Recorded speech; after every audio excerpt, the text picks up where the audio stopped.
नहीं, मैं दरअसल आपके पास आने वाला था कंप्लेंट लिखवाने के लिए।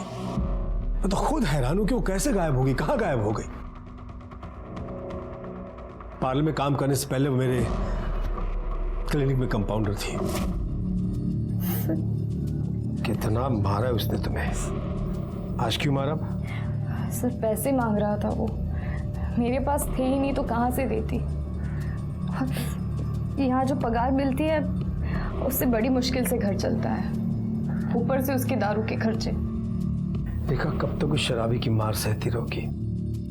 तुम उसकी पुलिस में कंप्लेन क्यों नहीं करती?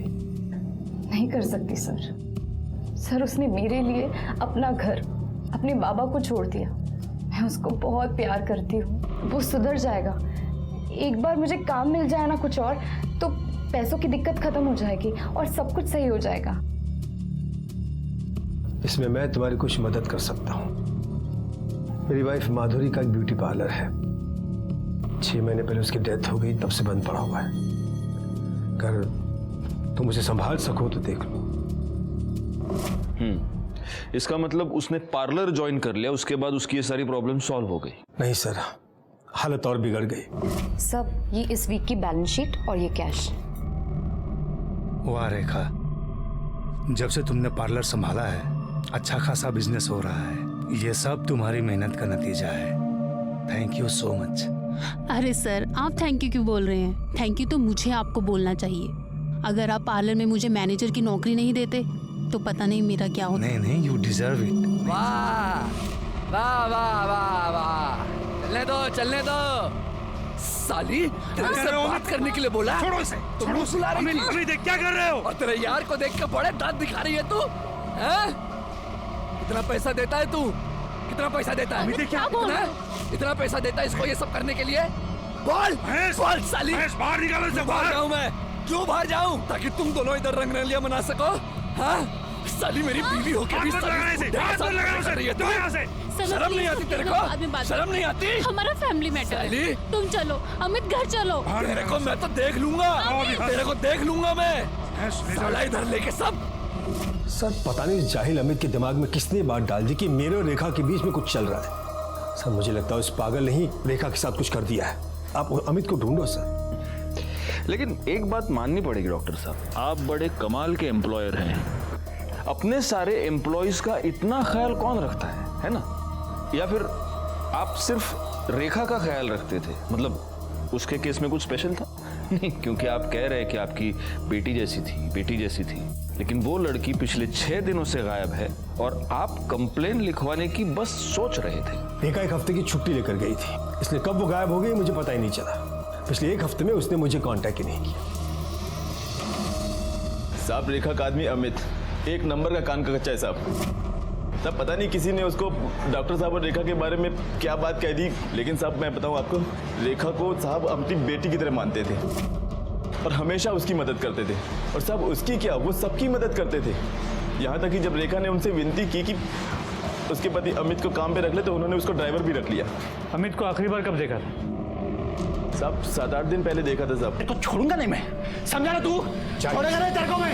और साहब वो जैसे पगार लेके गया ना साहब, तब से वो वापस नहीं आया और रेखा भी तब से नहीं आई। कि अमित ने छोड़ के जाने के बाद तुम्हारे साहब ने कोई और ड्राइवर नहीं रखा? नहीं, अभी तक नहीं रखा। और साहब मुझे लगता है कि अब वो रखेंगे भी नहीं, क्योंकि साहब ने 2 ड्राइवर रखे, दोनों ही मक्कार निकले। 2 ड्राइवर? कि दूसरा कौन है? साहब अमित से पहले इकबाल नाम का ड्राइवर था साहब, वो भी बहुत कमीना था। रेखा पर उसकी हमेशा गंदी नजर रहती थी। हाँ। ये रेखा, मैं तेरा ड्राइवर नहीं हूँ, डॉक्टर साहब का हूँ। मालकिन बन के पीछे बैठ रही है। आ गया, हाँ आ गया।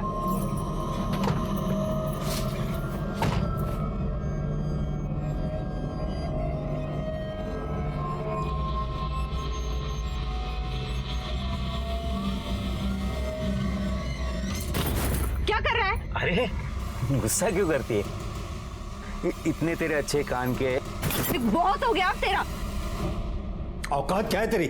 शर्म नहीं तुझे ऐसी हरकत करते हुए? रेखा, इसे खींच के थप्पड़ मारो ताकि दोबारा किसी लड़की के साथ ऐसा करते हुए 10 बार सोचे। मारो, मैं कहता हूं मारो, मारो उसे।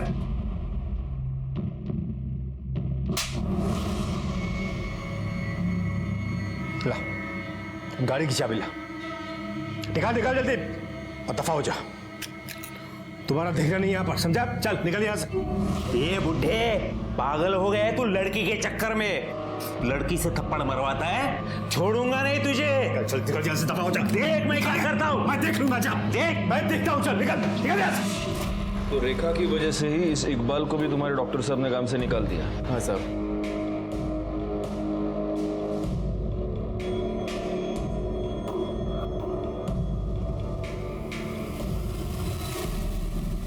ठीक है। नहीं साहब, हमारे यहाँ तो बहुत छोटी स्केल में सप्लाई होता है, इतनी बड़ी क्वांटिटी में नहीं होता है। और वैसे भी हमारा ज्यादातर सप्लाई एजुकेशन इंस्टीट्यूट में होता है, और कोई अगर चाहता भी है कि इतना बड़ा केमिकल सप्लाई किसी को करे तो वो कंपनी रजिस्टर होना जरूरी होती है। क्या आप मुझे पुणे और आसपास की कंपनीज की लिस्ट दे सकते हैं जो इतनी क्वांटिटी में केमिकल्स खरीदती और बेचती है? क्यों नहीं साहब, आइए ना। इस रमेश ने जो हमें इन्फॉर्मेशन दी है वो हमारे बहुत काम आ सकती है गायकवाड़। बस एक बात मैं समझ नहीं पा रहा हूँ, यही इन्फॉर्मेशन हमें डॉक्टर लेले ने क्यों नहीं दी? सर समझ में तो ये भी नहीं आ रहा है कि ये डॉक्टर हमारी बातें ऐसे छुप छुप के क्यों सुन रहा था। इसकी वजह कोई भी हो सकती है। इन बातों के जवाब हमें इकबाल देगा। एक काम करो, उसको पुलिस स्टेशन बुलाओ। और एक और बात गायकवाड़, इस डॉक्टर लेले के ब्यूटी पार्लर में भी पूछताछ करो, पता तो चले कि इस डॉक्टर ने हमें जो कहानी सुनाई है वो सच है भी या नहीं। रेखा बहुत अच्छी लड़की है, मेहनती भी है, सब पर ध्यान देती है और सबका ख्याल भी रखती है। उसका पति अमित, उसे जानते हैं आप? हाँ साहब, लेकिन वो मुझे समझ में नहीं आया।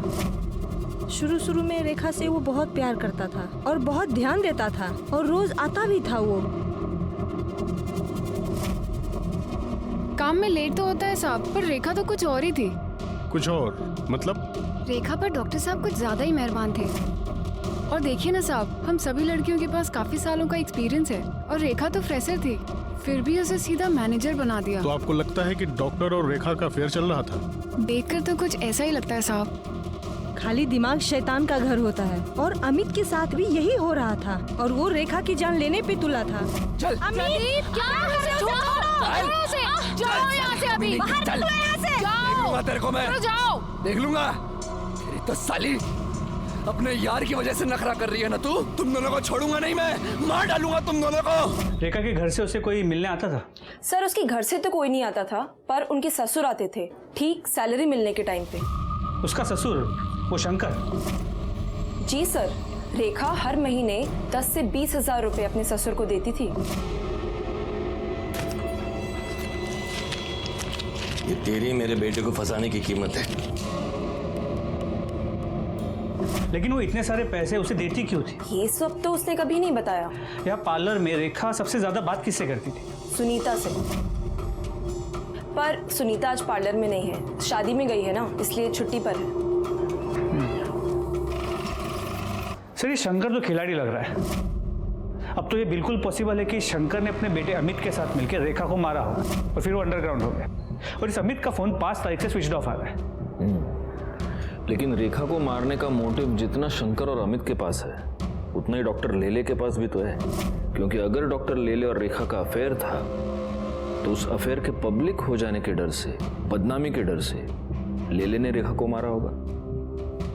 बैकवर्ड, सबसे पहले तो हमें यह पता करना होगा कि वो लाश वाकई रेखा की है भी या नहीं, या किसी और की है। फॉरेंसिक से जल्द डीएनए रिपोर्ट मंगाओ। जी सर, लेकिन अभी ये समझ में नहीं आ रहा कि रेखा की ऐसी क्या मजबूरी होगी कि वो अपने ससुर को पैसे देती। इसका जवाब शायद एक आदमी हमें दे सकता है। सर अमित जब कुछ काम नहीं करता था तो उसके बाद शंकर से पैसे लेता था। शंकर इसी बात का फायदा उठा रहा था। उसने अमित के सामने डील रखी थी, या तो वो उसका पैसा वापस कर दे या रेखा को छोड़ दे। रेखा बेचारी अकेली अपनी शादी बचाने के लिए उसके पति का कर्जा चुका रही थी।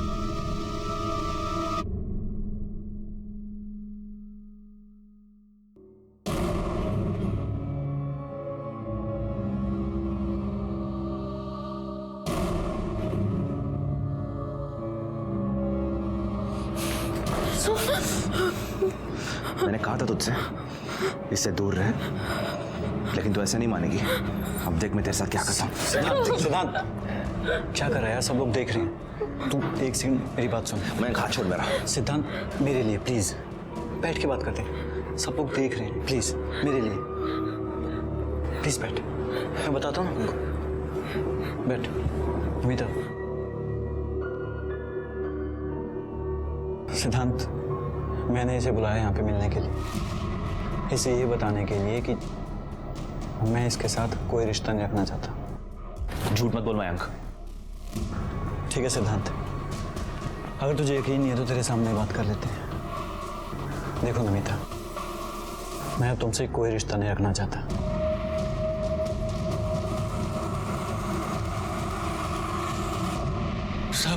सब क्या हुआ है? मुझे यहाँ क्यों बिठा के रखा है? क्योंकि तूने हमें यह बताया नहीं कि तूने अपने बेटे को पैसे उधार दिए थे और उसकी वसूली तो अपनी बहू से कर रहा था। शायद इसमें तुम दोनों इन्वॉल्व थे, तुम बाप बेटे। और जब तेरी बहू ये बात जान गई तो उसने पैसे देने से इनकार कर दिया और उसी गुस्से में तूने और तेरे बेटे ने तेरी बहू का मर्डर कर दिया। अब बता, रेखा को कैसे मारा, और ये भी बता कि तेरा बेटा अमित अभी कहाँ छुपा बैठा है। साहब, मैं क्यों मारूंगा रेखा को?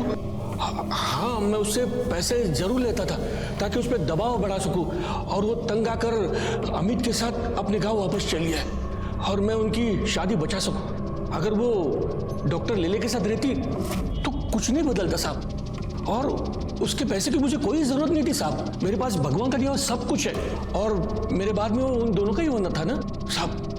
मैं सच कह रहा हूँ, मैंने कुछ नहीं किया और अमित और रेखा कहाँ है मुझे नहीं पता। सच बोल रहा हूँ साहब। डॉक्टर लेले ने रेखा को अपने पार्लर का इंचार्ज बना दिया, जिससे रेखा की फाइनेंशियल प्रॉब्लम सॉल्व हो गई। लेकिन उसके बाद रेखा का ससुर शंकर रेखा से पैसे मांगने लगा और रेखा का पति अमित रेखा पर शक करने लगा। अब रेखा और अमित दोनों गायब हैं। शंकर डॉक्टर लेले पर इल्जाम लगा रहा है और डॉक्टर लेले शंकर और अमित दोनों पर शक कर रहे हैं। ये केस तो सुलझने के बजाय ज्यादा उलझता ही जा रहा है गायकवाड़।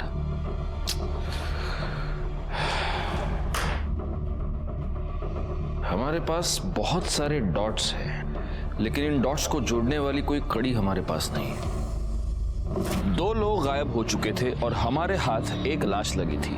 हम इस बात को लेकर भी श्योर नहीं थे कि वो लाश इन्हीं दोनों में से किसी एक की थी या नहीं। हम हर छोटी से छोटी पॉसिबिलिटी को चेक कर रहे थे और तभी हमारे हाथ डीएनए रिपोर्ट आई, जिसने हमारा काम थोड़ा सा आसान कर दिया। क्योंकि डीएनए रिपोर्ट से साबित हो गया कि जिस लाश के टुकड़े करके उसे एसिड में डिस्ट्रॉय किया गया था, वो लाश रेखा की ही थी। अब सवाल यह था कि रेखा को इतनी दर्दनाक मौत किसने दी और क्यों दी? अमित कहाँ था? क्या अमित ने ही रेखा को मारा था और अब वो गायब था? ये सारे सवाल अभी भी बने हुए थे। तभी हमारे हाथ एक ऐसी लीड लगी जिसने इस केस को एक नई दिशा दे दी।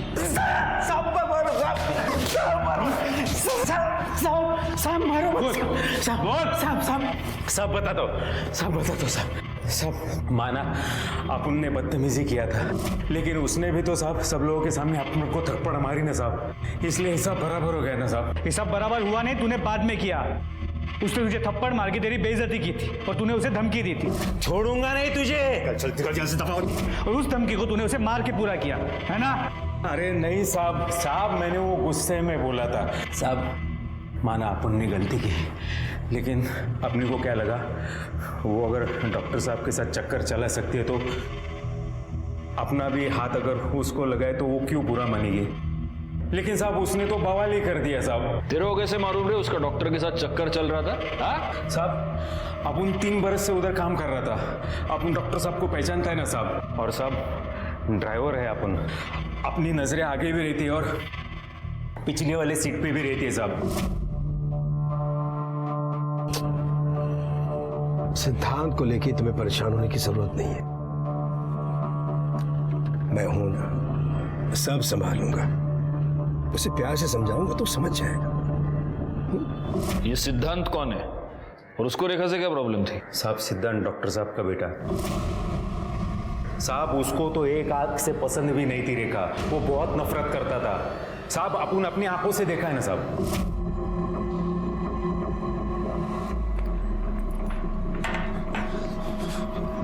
साली दो पड़े की औरत अपनी औकात में रहकर समझी। बाबा साहब अपन को तो फुल डाउट है साहब, सिद्धांत बाबा ने ही कुछ किया है रेखा के साथ। अच्छा, सिद्धांत ने रेखा को धमकी दी तो तू बोल रहा है उसने उसका मर्डर कर दिया। धमकी तो तूने भी दी थी साले, तो इसका मतलब तूने भी मर्डर किया? साहब अपन काय को मर्डर करेगा साहब, जिस दिन अपना वो घर छूटा उस घर से अपना वास्ता उसी दिन से छूट गया साहब। तू नाटक बहुत अच्छा करता है रे इकबाल, कर दे याची सगळी नाटक बाहेर काढा। साहब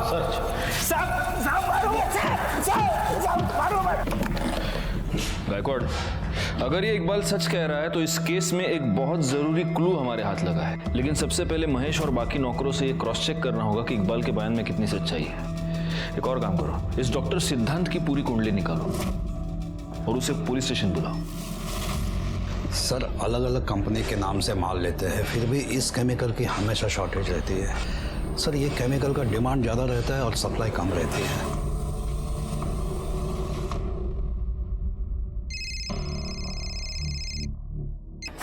हाँ बोला सर, एक खास इन्फॉर्मेशन मिली है। केमिकल्स की शॉर्टेज पूरी करने के लिए एक ही कंपनी अलग अलग नाम से केमिकल्स खरीदती है। इसका मतलब ये हो सकता है कि किलर ने अलग अलग आईडीज यूज करके एसिड खरीदा। Yes sir. एक काम करो, ये पता करो कि किन किन कंपनीज ने अलग अलग आईडीज का इस्तेमाल करके एसिड खरीदा है, और हो सकता है कि ये एसिड रेखा की मौत के कुछ दिन पहले खरीदा गया हो। Right sir. तुमने रेखा के साथ मारपीट की थी क्योंकि वो और उसका पति मेरे बाबा को बेवकूफ बना रहे थे, हमारा सब कुछ हड़पना चाहते थे। तुमने उसे धमकी भी दी थी कि तुम उसको जान से मार डालोगे, और तुमने मार दिया। सर धमकी मैंने गुस्से में दी थी, मैंने उसे नहीं मारा सर, मैंने कुछ नहीं किया। अगर लोगों की बातों में आकर तुम उसे धमकी दे सकते हो तो तुम उसे मार क्यों नहीं सकते? हाँ सर, मैंने लोगों से सुना था, लेकिन मैंने यकीन तब किया जब बाबा ने मुझे खुद कहा कि रेखा के पेट में जो बच्चा है वो उनका है। डैड, मैं कब से आपसे कुछ पूछ रहा हूँ। रेखा के पेट में आपका बच्चा है? क्या बकवास कर रहा है तू? क्या आप उसके बच्चे के बाप हैं? सिद्धार्थ, तुम्हारी हिम्मत! आज मैं आपसे नहीं डरने वाला। जवाब दीजिए, रेखा के पेट में आपका बच्चा है या नहीं? है। मैं ही उस बच्चे का बाप हूँ, रेखा के बच्चे का बाप मैं हूँ। क्या कर लोगे? बोलो क्या कर लोगे तुम? सर उस दिन के बाद से मैं बाबा से कभी नहीं मिला, ना ही उनकी शक्ल देखी। 6 अक्टूबर को रेखा गायब हुई, उस दिन तुम कहाँ थे? सर 5 अक्टूबर से 9 अक्टूबर मैं चेन्नई में था, मेडिकल कॉन्फ्रेंस अटेंड कर रहा था। आप क्रॉस चेक कर सकते हैं।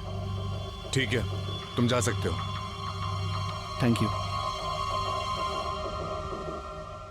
गायकवाड़, इसका स्टेटमेंट क्रॉस चेक करो, इसके मोबाइल लोकेशन, कॉल डिटेल सब कुछ निकालो और नजर रखो इस पर। सिद्धांत के बयान के मुताबिक डॉक्टर लेले ने खुद उसे अपने और रेखा के संबंधों के बारे में और होने वाले बच्चे के बारे में बताया।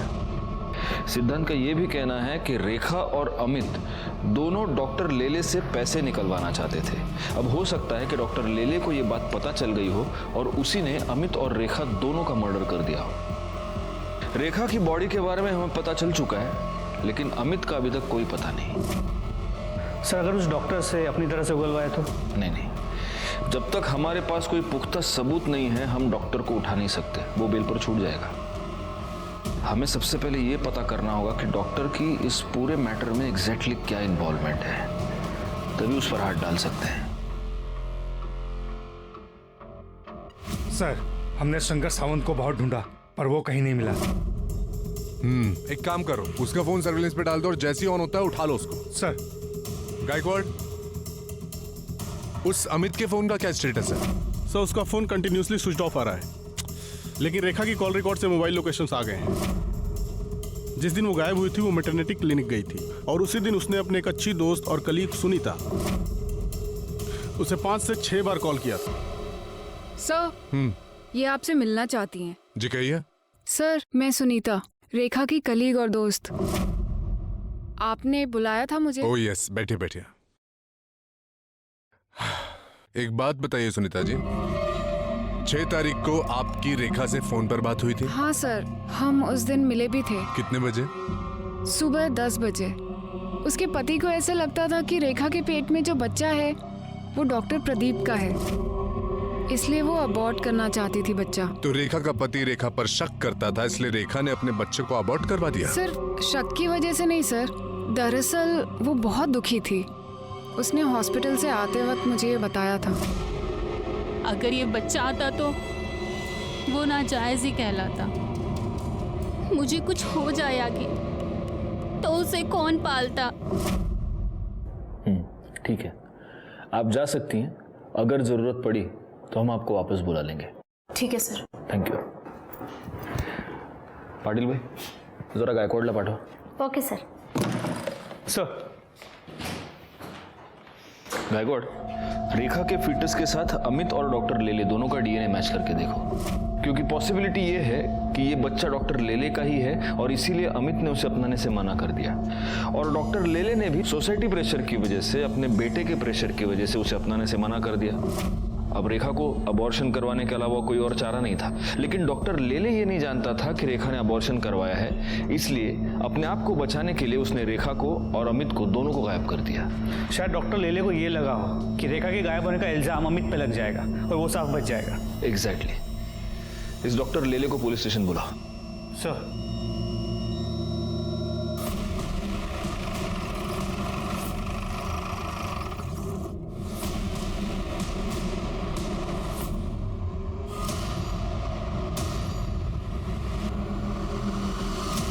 सर, घर में कहीं भी कोई फोर्स रेंडर के निशान नहीं, बॉडी पे भी कहीं कोई एक्सटर्नल इंजरी मार्क्स नहीं, लेकिन सर यहाँ गले पे,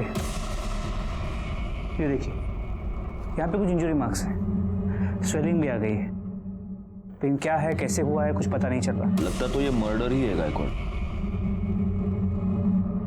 और हो सकता है कि जिसने भी ये मर्डर किया है उसे इस घर में फोर्स्ड एंट्री करने की जरूरत ही नहीं। सर, इंजेक्शन मिला। इस तो खाली लग रहा है गायकवाड। हो सकता है गले पर ये जो 2 मार्क्स है वो इसी की वजह से। देखो निडल देखो, जमा करा। Sir, 1 minute. सर यहाँ आइए। सर ये देखिए, सीसीटीवी कैमरा। सर कैमरा तो वर्किंग है, इसका कंट्रोल पीछे की तरफ है और किसी ने इसका मेन स्विच ऑफ कर दिया है। सर ऐसा लगता है कि इस घर में घुस के डॉक्टर साहब पर हमला करने वाला उनकी जान पहचान का हो सकता है। बॉडी को सबसे पहले किसने देखा था? मैंने देखा था साहब। कल संडे था तो संडे को साहब पूरा दिन घर में ही रहते हैं और मेरा भी शाम को 4 बजे छुट्टी हो जाती है, तो मैं घर चला गया था साहब। लेकिन जब मैं सुबह आके देखा तो मैंने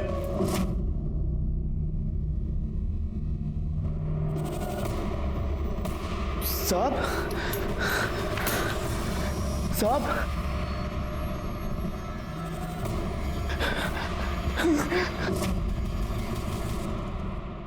डॉक्टर प्रदीप लेले की मौत ने इस केस को एक नया ट्विस्ट दे दिया, क्योंकि अब तक डॉक्टर लेले इस केस में हमारे लिए प्राइम सस्पेक्ट था। पोस्टमार्टम रिपोर्ट से यह पता चला कि डॉक्टर लेले की मौत एम्बोलिक स्ट्रोक की वजह से हुई है,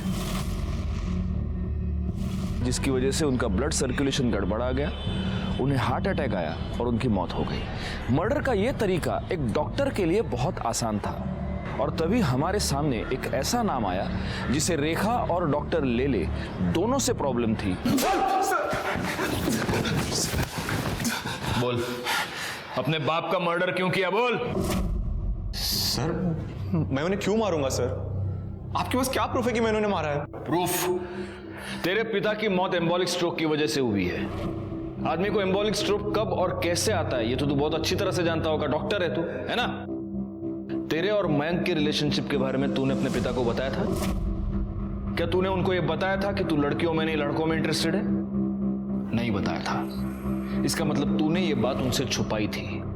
तुझे इस बात का डर था कि वो ये रिलेशनशिप कभी एक्सेप्ट नहीं करेंगे, और इसी डर की वजह से तूने उनकी जान ले ली। जिस दिन पापा की डेथ हुई मैं हॉस्पिटल पर था, नाइट ड्यूटी पर। आप हॉस्पिटल का सीसीटीवी चेक कीजिए, मेरा फोन लोकेशन ट्रैक कीजिए। मैं मुंबई में था सर। ओहो, डिटेक्टिव हैं? मेडिकल के साथ साथ ये भी पढ़ाई कर लिया आपने, डॉक्टर। लेकिन आदमी मुंबई से पुणे आ गया, इसका मतलब उसका मोबाइल भी मुंबई से पुणे आ गया, ऐसा नहीं होता। तू पुणे आया, तूने अपने फादर का मर्डर किया, लेकिन तेरा मोबाइल तूने मुंबई में ही छोड़ा था। और जिस कॉन्फिडेंस से तू ये सब कह रहा है, तूने ये सेफ्टी तो जरूर ली होगी। सर, मैं सच कह रहा हूं सर। मैं अपने बाबा को क्यों मारूंगा सर? मैंने ऐसा कुछ नहीं किया सर। सर, हमें एक इंपॉर्टेंट लीड मिली है।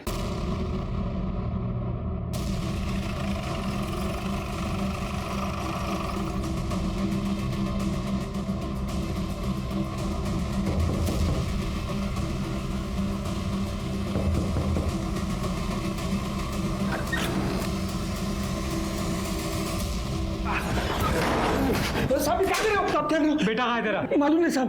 कर दे, घर चेक करा। वो सर। पकड़ो इसे, पकड़ा ला।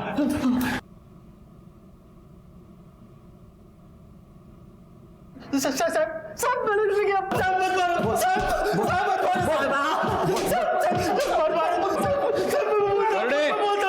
कर दे बस। बोले अभी पोपट की तरह बोल, वरना करड़े मिर्ची लेके आ जाएगा, समझा? चल बोल। मेरे से मैं बहुत प्यार करता था साहब, लेकिन उसने मेरे को बहुत धोखा दिया साहब। डॉक्टर का बच्चा अपने पेट में लेके घूम रही थी साहब। वो डीएनए टेस्ट से यह साबित हो चुका है कि रेखा के पेट में जो बच्चा था वो तेरा बच्चा था।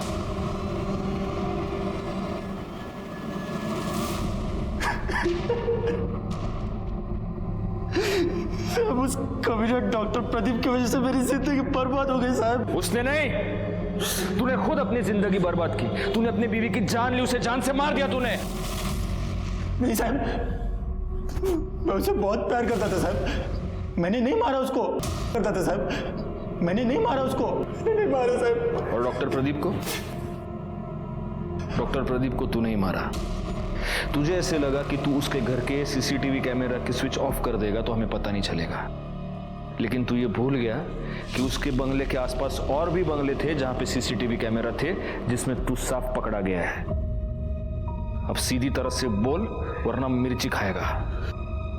सर, रेखा की मौत की खबर मैंने अखबार में पढ़ी तो मेरे को बहुत गुस्सा आया साहब। उस डॉक्टर प्रदीप ने उसको जितना चाहा उतना यूज किया और फिर मार डाला साहब। तो उसका मरना भी तो तय था ना। सर, मेरे को पता था कि संडे को वो अकेला रहता है, इसलिए मैं संडे को उसके घर गया, सीसीटीवी का स्विच ऑफ किया। क्या करना है? क्या क्यों आया तुमने को यहाँ से? मेरी बीवी के साथ अच्छा नहीं किया तूने। तो होश में नहीं है मैं, तुझे आया से? तो क्या करना चाहता है?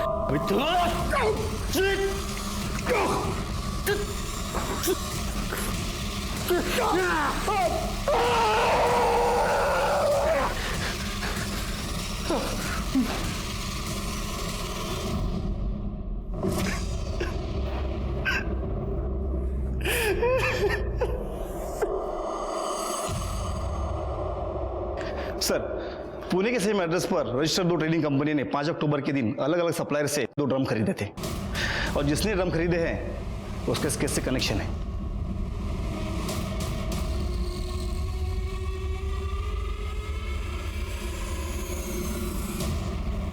सर, मैं और नमिता एक दूसरे से प्यार करते हैं, लेकिन मेरे पास जॉब नहीं थी और मुझे लग्जरी लाइफस्टाइल की आदत थी, जिसे पूरी करने के लिए मैं सिद्धांत के साथ रिलेशनशिप में था। इस सब का रेखा से क्या लेना देना है? उसको क्यों मारा तूने? सर, क्योंकि सिद्धांत की उसके डैड के साथ लड़ाई हो गई थी और उन्होंने उसे अपनी प्रॉपर्टी से बेदखल करने के लिए कहा था, जिसकी वजह से सिद्धांत काफी परेशान था। पापा ने मुझे धमकी दी कि मुझे घर से निकाल देंगे, जायदाद से बेदखल कर देंगे। पापा बोल रहे थे कि सब कुछ रेखा और उसके बच्चे के नाम हो जाएगा। सिद्धांत अपने इंटर्नशिप पर था। उसके डैड उसे हर महीने अच्छे खासे पैसे भेजते थे, जिसकी वजह से मेरा खर्चा चलता था। जब मुझे पता चला कि उसके डैड उसे प्रॉपर्टी से बेदखल करने वाले हैं तो मैं डर गया था। मुझे लगा अब मेरी आगे की लाइफ कैसे कटेगी, इसलिए मैंने डिसाइड किया कि मैं रेखा और उसके बच्चे को मार दूंगा।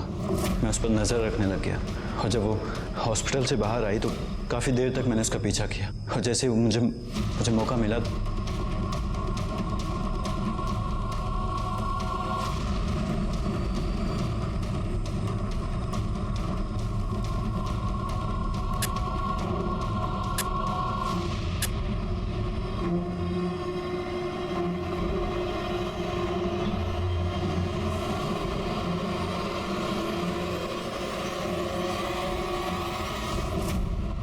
तू रेखा पर नजर रखे हुए था, तो तुझे इतनी सी बात समझ में नहीं आई कि वो लड़की 4 से 6 घंटे एक अबॉर्शन करने वाले हॉस्पिटल में क्या करने गई थी? अगर तूने अपना कॉमन सेंस यूज किया होता ना, तो आज तू इस तरह से मेरे सामने नहीं बैठा होता और आज रेखा जिंदा होती। एक सीधी साधी मेहनती लड़की जो अपनी छोटी सी गृहस्थी का सपना देख रही थी, एक्सपेंसिव लाइफस्टाइल चाहने वाले मयंक और शक करने वाले उसके पति अमित की वजह से मारी गई। डॉक्टर प्रदीप लेले का भी इसमें बराबर का हाथ था, क्योंकि अगर डॉक्टर लेले अपने बेटे को ठीक से समझाते, अगर वो इस सिचुएशन को मैच्योरली हैंडल करते, तो शायद रेखा, उसका बच्चा और खुद डॉक्टर लेले आज जिंदा होते। लेकिन उन्होंने ऐसा नहीं किया और इसी की वजह से रेखा अपना बच्चा गंवा बैठी और बाद में अपनी जान भी। इसमें हालांकि रेखा का कोई कसूर नहीं था, लेकिन उसकी एक गलती ये थी कि उसने इस क्राइम की दस्तक को अनसुना कर दिया। अपने पति का शक और उसकी मार वो सहन करती रही। इस तरह के अत्याचार को आप कभी भी सहन ना करें, क्योंकि अत्याचार को सहन करके आप